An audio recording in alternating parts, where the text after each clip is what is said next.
इस वक्त जब मैं रिकॉर्ड कर रही हूँ, बज रहे हैं रात के 11:15 और अभी भी इस समय भी मुझे कुछ ढोल ताशों की सम लाउडस्पीकर की आवाजें यहाँ तक बंद दरवाजे के अंदर तक आ रही हैं।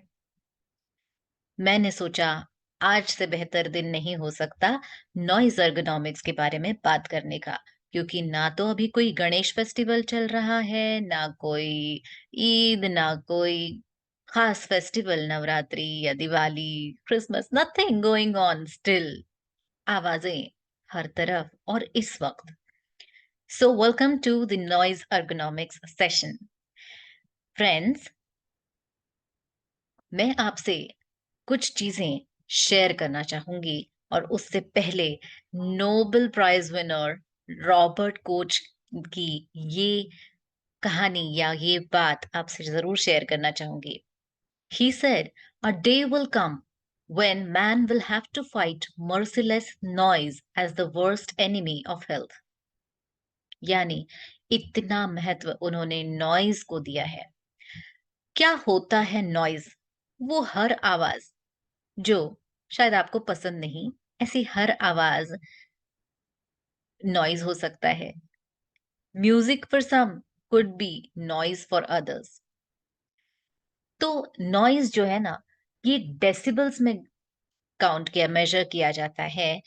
तो सोर्सेस ऑफ नॉइज, अब मान लीजिए कि कोई विस्पर कर रहा है, तो कैसी आवाज होगी?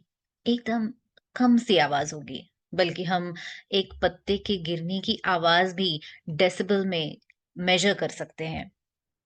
एक पत्ते की आवाज अगर गिरने की 10 डेसिबल है, विस्पर अगर 20 डेसिबल तक आ रहा है, तो ऐसे ही दो लोगों के बीच की बातचीत होती है अबाउट 73 डेसिबल, रेडियो पे 80 डेसिबल, म्यूजिक जो चल रहा होता है वो 85 डेसिबल। चिल्ड्रन जो हम सोचते हैं अरे बाबा आवाजें बंद करो, ऐसे बच्चों की शाउटिंग की आवाजें भी होती हैं, तब भी 79 डेसिबल की हो सकती है। जोर से रो रहा है बच्चा तो 80 डेसिबल तक पहुंच गया। वैक्यूम क्लीनर जो है आपको 76 डेसिबल देता है। और पियानो जो है, ऐसे तो बड़ा सूदिंग लगता है कानों में, लेकिन होता है 86 डेसिबल का।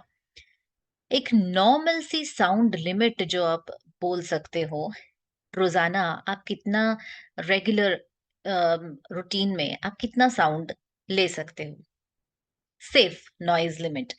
सो 80 टू 85 डेसिबल इज इनफ। लेकिन अगर ये प्रोलॉन्ग्ड एक्सपोजर है 85 डेसिबल्स तक का, तो आपको या तो वो प्रोलॉन्ग्ड डेसिबल का इंटेंसिटी कम करना होगा, या तो हमारा खुद का एक्सपोजर टू दैट साउंड वो कम करना होगा। अब इसके ऊपर ना लिमिट्स भी बनी हुई है।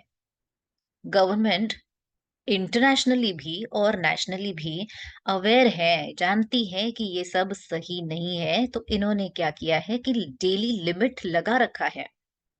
डेली लिमिट क्या है पता है? साउंड का एरिया कोड्स के अनुसार वो डिस्ट्रीब्यूटेड है। Area code A is industrial area. यहाँ तो मालूम ही है कि आवाजें होने वाली है ना, बड़ी बड़ी मशीनें चलती हैं and everything. So during the day एक इंडस्ट्रियल एरिया में 75 डेसिबल तक की आवाजें फिर भी मान्यता प्राप्त हैं। वही अगर रात को वही इंडस्ट्री में काम कर रहे हैं लोग, तो 70 डेसिबल तक की आवाजें या नॉइज लेवल्स परमिटेड है। कमर्शियल एरियाज में 65 decibels during the day and 55 decibels during night hours.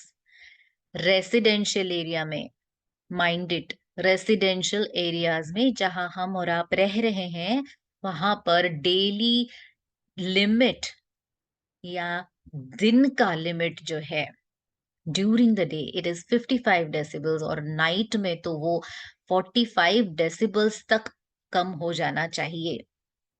अब मैं ये आप पर छोड़ती हूँ, क्या आपके इलाके में या एरिया में यही डेसिबल्स फॉलो होते हैं? क्या आपको पता है कि ये रूल है कि एवरी टाइम, हर बार जब भी किसी को कोई भी लाउड म्यूजिक चलाना है, वो हर बार परमिशन लेकर आना पड़ेगा उसे, और ये परमिशन लिखित स्वरूप में होनी चाहिए, और उसके बावजूद भी 10 बजे तक का टाइम लिमिट है। रात को 10 बजे तक का ये टाइम लिमिट है। उसके बाद अगर उन्हें म्यूज़िक चलाना ही है तो बंद कमरों में, मान लीजिए कोई पार्टी हो रही है तो उस बैंक्वेट हॉल के अंदर-अंदर उतनी ही आवाज़ रख सकते हैं। उसके बाहर ज़्यादा जाए इतनी आवाज़ नहीं की जा सकती है। साइलेंस ज़ोन में अस्पतालों जैसे एरियाज हैं, वहाँ पर डे की लिमिट है 50 डेसिबल्स और नाइट की लिमिट है 40 डेसिबल्स। हम क्यों कंसर्न्ड है? Why do we want to talk about noise that much? Friends, noise अगर सिर्फ ऐसे ही अनसुनी कर देने वाली बात होती ना, तो हम इतना डिस्कस करते ही नहीं। हम इसलिए कंसर्न्ड है क्योंकि नॉइज़ या हियरिंग के जो इश्यूज हैं वो सिर्फ हियरिंग तक नहीं सीमित होते हैं। नॉइज के पता है दो तरह के इश्यूज हो सकते हैं। एक तो ऑडिटरी कोई इश्यूज हैं वो, और दूसरे जो नॉन ऑडिटरी यानी कि सिर्फ सुनने से उसका संबंध नहीं है। ऑडिटरी में तो आप सीधे सीधे समझ सकते हैं कि हियरिंग इम्पेयरमेंट हो सकता है, और ये जो हियरिंग लॉस होता है ये तो इरिवर्सिबल डैमेज हो सकता है कानों के लिए। यानी एक बार अगर ये डैमेज हो गया तो आप इसे दोबारा रिवर्स नहीं कर सकते हैं। अब hearing loss is one permanent damage that can happen, but that's not all. आप देख रहे हैं सामने इतनी सारी जो चीजें हैं, अल्जाइमर्स एंड डिमेंशिया से लेकर, यानी आपकी याददाश्त खोने से लेकर, डायबिटीज जो वर्ल्ड का number one, almost number one silent killer माना जाता है, सिर्फ हियरिंग की प्रॉब्लम्स की वजह से दो बार मतलब ट्वाइस एज लाइकली आप बन जाते हो कि आपको डायबिटीज हो जाए। हॉस्पिटलाइजेशंस के रेट बढ़ सकते हैं, कार्डियोवास्कुलर डिसीजेस की चांसेस बढ़ सकते हैं, डिप्रेशन और एंजाइटी हो सकती है, इरिटेबिलिटी हो सकती है, फॉलिंग, कैन यू इमेजिन? सिर्फ नॉइज की वजह से लोग गिर सकते हैं। Very very interesting facts I am sure. But अगर सोचिए सिर्फ गिर जाए इंसान, क्या वही बस फनी है? No, it's not funny guys. आजकल ऑस्टियोपोरोसिस की रेट इतनी बढ़ी हुई है, यानी कि हड्डियों की कमजोरियां इतनी बढ़ चुकी हैं, क्योंकि हम विटामिन डी खाने के लिए कोई धूप में तो जाते हैं नहीं। ज्यादातर काम इनसाइड द ऑफिस होता है, या आप घर पे अंदर बैठे हुए हैं, या हम छाँव में हैं, या व्हाटएवर।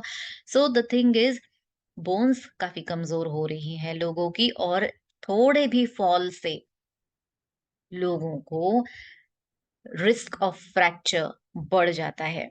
वही फ्रैक्चर अगर स्पाइन में हो जाए, और अगर कहीं वो फ्रैक्चर फ्रैगमेंट स्पाइन को ये करे, पंक्चर कर दे, तो स्पाइनल कॉर्ड इंजरी यानी कि डिसेबिलिटी भी होने के चांसेस हैं।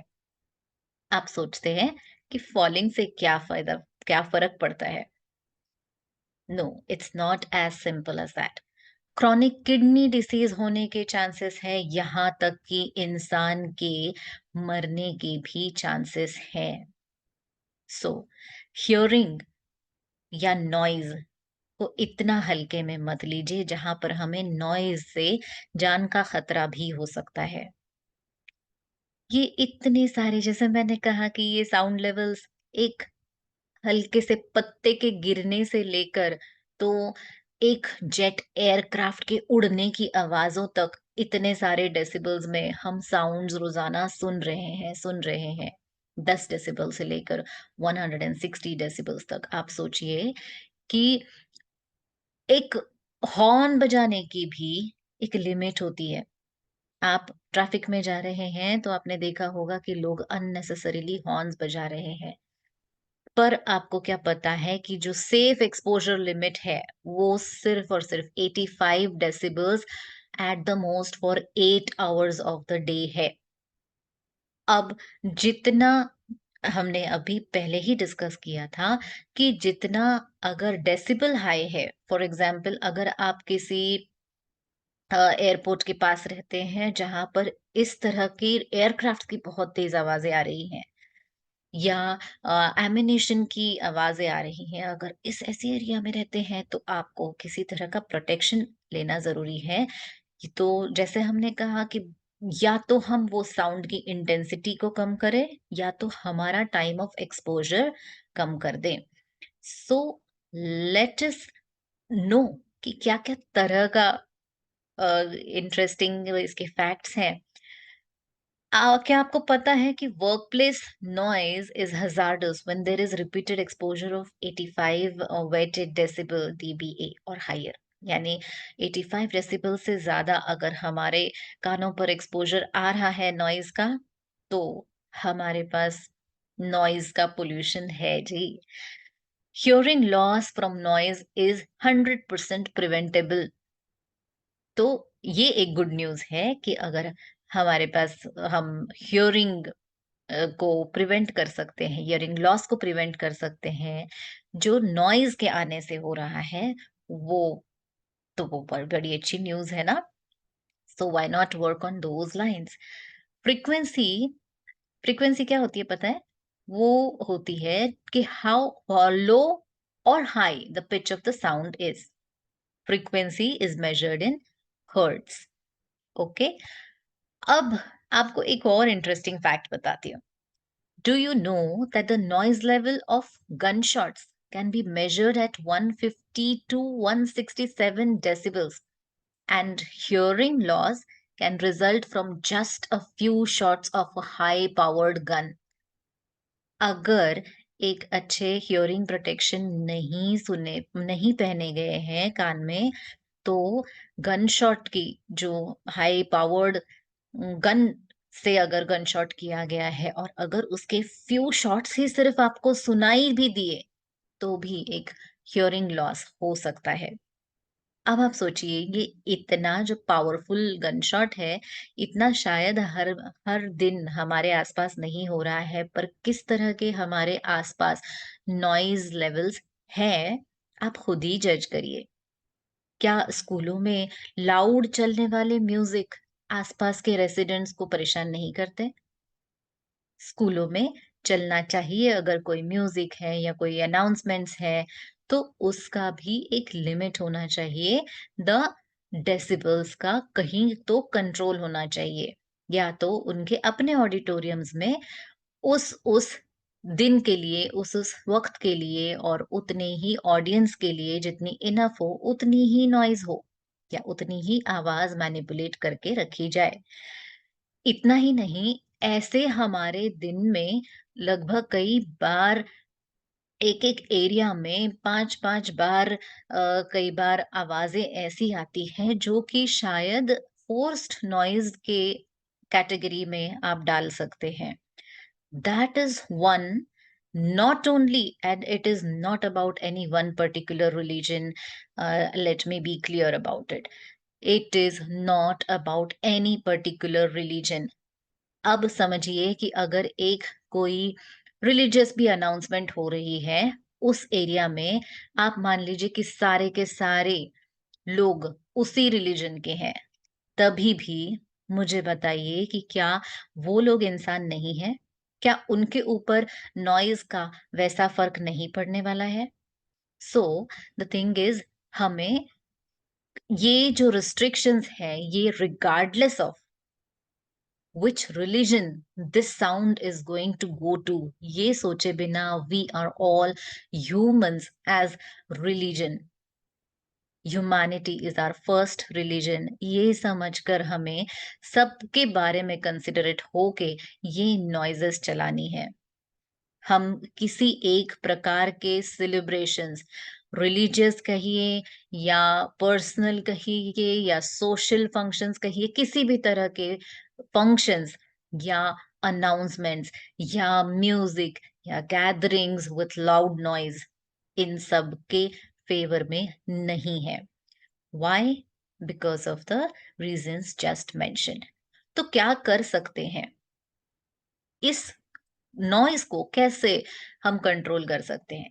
एक तो सबसे पहली बात, जहाँ से वो नॉइज़ प्रोड्यूस हो रहा है, उसी को हम कम करें। यानी कि उसका वॉल्यूम ही अगर हम कम कर पाएँ, तो वहीं से शुरुआत कर सकते हैं। सेकंड इज़, उस पाथ को हम इंटरप्ट कर सकते हैं। मान लीजिए कि कहीं एक जगह पर लाउड अनाउंसमेंट हो रही है, तो उसके सराउंडिंग एरिया में वो आवाज़ पहुँचने से पहले वो किसी दीवारों से समेटी जाए। यानी कि वो जो अनाउंसमेंट है वो क्लोज्ड दीवारों के अंदर ही दी जाए, ताकि वो बाहर उसका साउंड उतना सीवियर या हाई डेसिबल्स में ना पहुंचे। तो हमने वहां पर वो पाथ सोर्स का अ, हटा दिया या इंटरप्ट कर दिया। उसके बाद हमारे घरों के जो शीशे हैं वो हम लगा कर रखें, अगर हमें लगता है कि नीचे आसपास हमारे सोसाइटी के अंदर लाउड म्यूजिक चल रहा है। ना तो सिर्फ बच्चे जो पढ़ाई कर रहे हैं वो डिस्टर्ब होते हैं, बल्कि पेशेंट्स हैं अगर घर में वो डिस्टर्ब होते हैं। एंड आई रियली विश कि जो सोशल फंक्शंस भी करते हैं उन सबको भी ये रियलाइजेशन हो जाना चाहिए कि भाई, ये कल को हमारे भी बच्चे हो सकते हैं, उनको भी डिस्टर्बेंस हो सकती है। कल को हमारे पेरेंट्स को या हमें खुद को कभी तबीयत ठीक नहीं, तो ये आवाज़ें हमें नहीं चाहिए जी। ये कैसे हम बोले, so interrupting the path of source, हम अपने घरों के एटलीस्ट शीशे, दरवाजे, खिड़कियाँ इस तरह से बंद कर लें कि एटलीस्ट वो जो नॉइज़ है, उसका इंटेंसिटी हमारे कानों तक कम पड़े। प्रोटेक्टिंग द रेसिपिएंट, अब अगर आप कहीं किसी बड़े से इवेंट में जा रहे हैं जहां पर आवाजें तो आनी ही है, तो प्लीज पहले तो अवॉइड करिए जाना। और अगर जाना ही है, मान लीजिए आप कॉन्सर्ट में चले गए, वहां पर तो माहौल ही वैसा है, तो फिर भी उसकी जो इंटेंसिटी है वो कम करने के लिए ईयर मफ्स डालें। अब ये नहीं है कि हम सिर्फ और सिर्फ इंडस्ट्रियल एरिया के बारे में बात कर रहे हैं। I am sure what noise को जो हम जब भी कंसिडर करते हैं ergonomics की दृष्टि से, तो हम सोचते हैं कि ये इंडस्ट्रीज़ में ये वर्कर्स के लिए ज़्यादातर काम में आता है। और इसलिए वर्कर्स को हम ईयर मफ़्स दे देते हैं, वहाँ पर उनको साउंड प्रूफ रूम्स जहाँ पर एप्लीकेबल हैं, उस तरह से हम मतलब देने की कोशिश करते हैं। But what about everyday exposure? तो एवरीडे एक्सपोज़र के लिए हम इस तरह के प्रोटेक्टिव इक्विपमेंट्स या डिवाइसेस हम यूज़ करेंगे। तो ईयर मफ़्स डाल लिए, कुछ नहीं तो कॉटन ही डाल लीजिए कानों में। छोटे बेबीज़ हैं तो डेफ़िनेटली ईयर ड्रम के फटने का बहुत चांस होता है। बहुत हाई वाले डेसिबल्स वाले एरिया में तो ज़रूर ना लेके जाएँ। छोटे बेबीज़ को या उनके कानों को ज़रा बंद कर दीजिए, ताकि उनका और वहाँ से तुरंत निकल कर बेबीज़ को सेफ जगह पर पहुँचाइए। इंडस्ट्रियल नॉइज़ कंट्रोल, जैसे कि हमने कहा कि जहाँ पर हो सके वहाँ पर नॉइज़ एब्ज़ॉर्बिंग मैट्स हो गई, या उस तरह की दीवारें हैं, वो साउंड एब्ज़ॉर्बिंग तरह की बन सकती हैं, या फ़ोम्स डाले जा सकते हैं कहीं पर जहाँ एप्लीकेबल है। बहुत नॉइज़ी एरिया है उसको बंद करके, ताकि बाहर ज़्यादा ना जाए आवाज़। जो वर्कर्स उस नॉइज़ी एरिया में काम कर रहे हैं, उनको उनको प्रोटेक्टिव इक्विपमेंट्स दिए जाएँ। All of these can be done. So my effort today is not only to talk about the industrial workers. I am also concerned about you as a youngster, as a student, as a regular worker in an office, जो हम लोग earphones use करते हैं कान पे लगाकर। और बहुत सारी बार हम लोग या तो फोन भी उसी तरह से यूज कर रहे हैं, या फिर हम गाने सुन रहे हैं, या फिर हम वीडियोस, बड़ी-बड़ी लंबी-लंबी मूवीज़ देख रहे हैं और ईयरफ़ोन्स डालकर देख रहे हैं। तो आपको पता है कि ये ईयरफ़ोन्स, एक तो पहली बात तो शेयर मत करना जी किसी से, क्योंकि इन्फेक्शन के चांसेस बढ़ते हैं उससे। दूसरा, वो ईयरफ़ोन्स जो हैं वो सीधा आपके कानों में जाते हैं, और कई बार वो जो डायरेक्ट डैमेज होता है वो ईयरफ़ोन से ज़्यादा होता है। और उसके बदले में या तो आप नॉर्मली ऐसे बाहर रख के आप स्पीकर पे उस फ़ोन को सुनें, अदरवाइज़ आप हेडफ़ोन लेकर भी उसे सुन सकते हैं। उसकी जो इंटेंसिटी है, साउंड जो है वो आप थोड़ा-सा कम पे रखें ताकि वो भी डैमेज ना कर पाए। Fine, so I hope this all make some sense to you and beware. दूसरी एक और इम्पोर्टेंट चीज़, इंडिया में लेजिस्लेशंस हैं, तो अब कोई आपको फ़ोर्सफुली नॉइज़ नहीं सुना सकता है। अगर आपको लगता है कि आपके एरिया में या आपको नेबर्स की वजह से या किसी भी वजह से आपको साउंड्स को एक्सपोज़ होना पड़ रहा है, तो आप ज़रूर कंप्लेंट कर सकते हैं। ये सिर्फ़ कुछ आर्टिकल्स हैं जो मैंने यहाँ पर रेफ़रेंस के लिए रखे हैं, but the thing is you can speak for yourself, right? So, how to rise above the noise and get your message heard is what our intention is. Friends, happy working and happy resting your ears. See you in the next episode.